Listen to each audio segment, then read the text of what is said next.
Okay folks, welcome back. This video is on 10 tips for people who are considering doing the scooter Cannonball run. I did the run in July 2021. I rode 4,500 miles from Bar Harbor, Maine to Eureka, California on my 2014 Piaggio Fly 150 scooter. And this list is, I just made this up. It's meant to help you. And if you already know this stuff, just disregard it. So tip number one. If you're considering doing the run, look at the website and look at the other bikes that are doing the run. You want to get a bike that can keep up with the other bikes, okay? I was on a 150cc. My scooter, my rev limiter hit at like 62 or 63 miles an hour. This was going downhill out of the mountains with like a tail breeze and in tuck position, okay? Most of the time, now 90% of the time, I'm going below 55. I'm going like 53 or 54, right up in there, okay? And when I was going up hills, like in like a 65 or something, I'm going like between 25 and like 35, all right? In like a 65 or something, okay? So I'm going way wicked slow, almost dangerously slow for some of these roads, okay? So get a fast bike that can keep up with people. In general, people do the ride at their own pace. So if you want to ride solo, get a really slow bike. If you want to ride with others, you got to be able to keep up with them, okay? You may be a really good rider but have a slow bike. That's not going to help you. You need to have a bike that's fast enough. So people ride their own ride. It's your ride. You do what you want. But I would definitely get, if I did it again, I would get like a 250 or a 300 cc bike that could keep up with other people so I could ride with them and enjoy their company and safety in numbers and all that stuff. Number two, there was more than one person that got tickets by police officers and state troopers and all that stuff in this Cannonball, in the July 2021 one. So when you go through small towns and stuff, you need to slow down. So in my experience, the majority of the people speed. I would too, if I could, but my bike didn't go fast enough to ever speed, basically.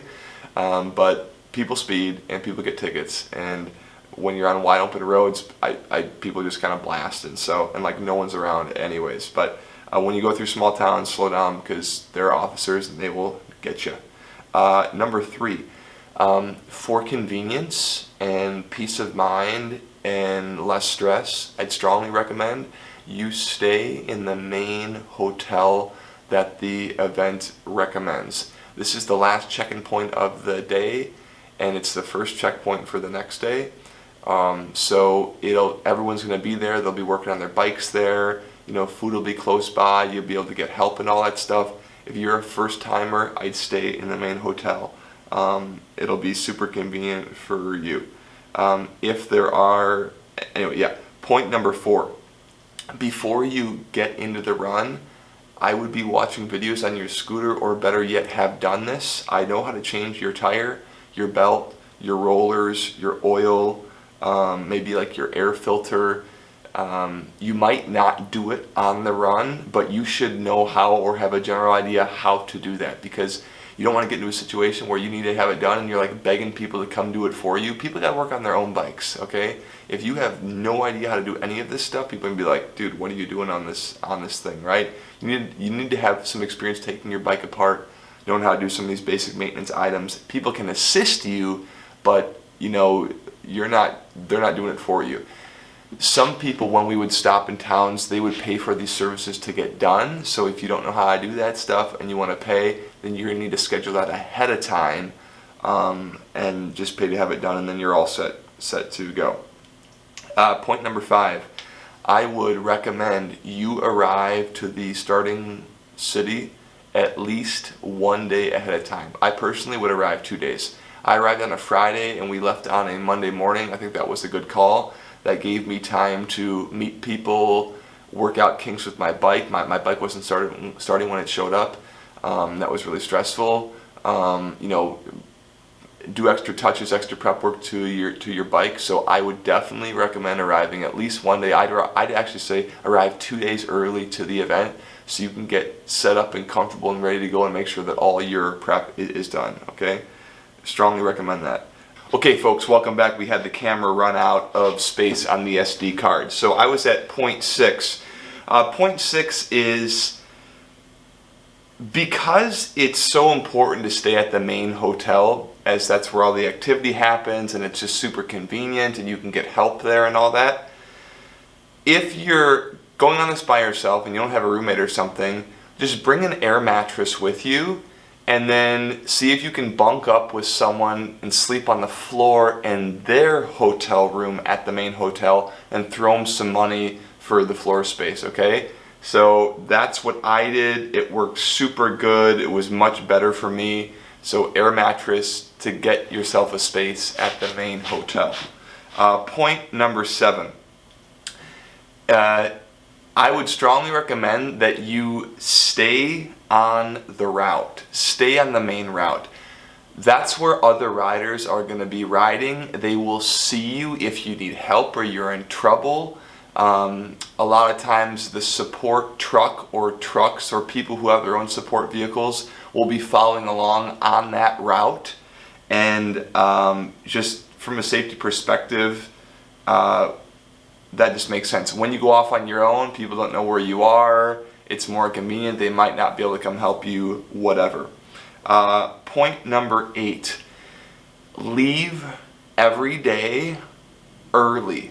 I started off leaving at like 6 or 6:30, and by the end of it, I was like getting up at 4, and I was like on the road by 5, okay? Why leave early? A couple reasons. Number 1, later in the day, especially out west, it gets hot. Okay, it is hot and it's uncomfortable. So if you leave early and you get up and you hit the road, yeah, it might be chilly in the morning, you might be riding in the dark. I know that I was, but you can like basically almost get to the second checkpoint by like before noon, okay, which is huge. So you can get most of the ride done before noon, and in the afternoon you got 4 or 5 hours, and you're done by like 5 o'clock or something, right? So and secondly, if you leave early and you're slower like I was, that gets you out in front of all the other riders and the support trucks, so that if you have an issue, you know that there's help coming to see you, so you can get your butt out of there. If you're leaving late and everyone's in front of you, well, who's going to come help you when you really need it then, right? So from a safety perspective, it makes sense to get out in front of people. Point number 9. Parts of the Cannonball, I would say, are just dangerous, or straight up dangerous. 3 things come to mind. Number 1, we were out west, and there'd be like a town here and a town here, and there's like a main highway interstate that runs from town A to town B. Well, we're not going on the interstates because like the speed limit's super fast and there's trucks and heavy traffic and all that stuff. So we take a circuitous like back route, right? Or like some back highway or something. It's nice because it's not as populated, but the danger is there's not a lot of people there. It's out in the middle of nowhere. It is hot, dry, no shade, no water, right? So if you have a problem out there, people seeing you, the likelihood of that drops way down. And if you get into a problem and you don't have enough food or water or shelter or whatever, like that could be a dangerous situation from like a health perspective. So I thought that was kind of dangerous. And another reason that I thought the Cannonball was dangerous was there were times when we had to ride on the interstate, and when you got a bike that tops out going downhill at like 62 or 63, but most of the time I'm riding sub 55, and I'm on an interstate where it's like 70 or 75 or something, maybe more like 70. People are going past me going 75 plus, and I'm on this little putt-putt, man. Like, that's just not, like, I can't keep up with the flow of traffic. That's just not safe. And I'm not riding on the shoulder because that'd be even worse. I guess, and the last reason I thought this is kind of dangerous are there are parts that we're riding on gravel or compacted dirt, and sometimes when you're riding on roads like that, it can switch from compacted dirt to loose gravel. And if you're going fast, people hit the loose gravel, their bike wobbles, and then they fly off. So I almost fell on like the second or third day because I'm going 45 on a compacted dirt road. I hit a soft spot where the dirt was wet, and my bike went like woo, and I almost fell off, right, going 45.